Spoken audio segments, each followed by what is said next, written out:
Selamat petang, selamat sejahtera tuan-tuan dan puan-puan yang dikasihi. Peguam beri penjelasan 4 MP bersatu Sabah keluar parti perlu kosongkan kerusi. Terdapat liputan media yang meluas selepas beberapa ahli bersatu Sabah bertindak keluar parti mereka. Justru persoalan yang timbul ialah, adakah perkara M49E Perlembagaan Persekutuan yang baharu terpakai kepada mereka? Gabungan Rakyat Sabah GRS bukan parti politik. GRS adalah gabungan politik berdaftar rasmi. Salah seorang ahlinya merupakan ahli parti politik bersatu. Jadi ia adalah gabungan politik parti politik, bukan parti politik individu. Secara dasarnya, parti politik adalah ahli kepada GRS, bukan individu parti masing-masing. Bagaimana? Semakan mereka mesti dilakukan dengan Jabatan Pendaftaran Pertubuhan ROS untuk melihat sama ada individu tersebut adalah ahli parti GRS. Saya meragui perkara ini kerana individu yang sudah menjadi ahli parti masing-masing seperti Bersatu, PBS, TAH dan lain-lain tidak boleh menjadi ahli parti politik lain. Di bawah perkara 49E baharu, jika ahli parlimen meletak jawatan atau berhenti menjadi ahli parti politik tertentu, dalam kes ini parti bersatu ahli parlimen tersebut perlu mengosongkan kerusinya di bawah undang-undang baharu.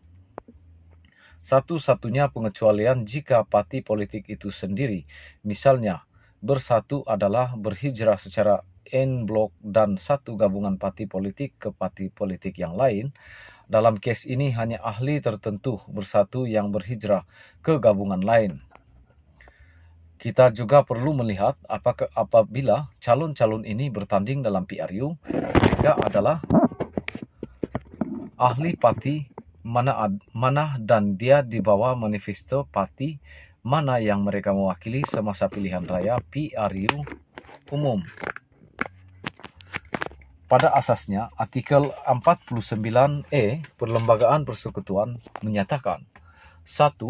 Selepas pilihan raya, jika ahli parlimen meletak jawatan atau berhenti menjadi ahli politik, kerusinya kosong, ia adalah tidak menyebut tentang gabungan politik. Nombor 2, jika ahli parlimen menyertai parti politik lain, mereka juga perlu mengosongkan kerusinya. Jadi jika dalam kes ini ahli parlimen memilih untuk keluar bersatu, adakah mereka tidak akan menyertai parti lain?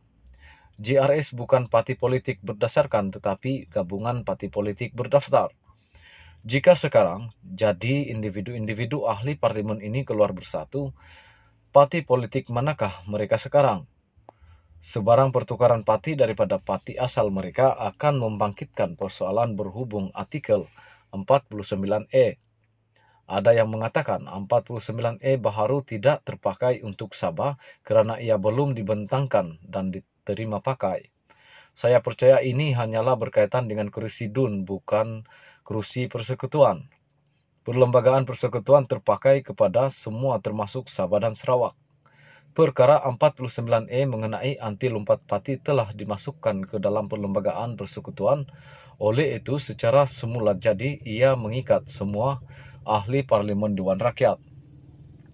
Bagaimanapun di bawah 49E, ia terserah kepada Yang di-Pertuan Dewan untuk mengesahkan kekosongan sementara sekiranya ada menerima pemberitahuan bertulis daripada mana-mana ahli Dewan Rakyat.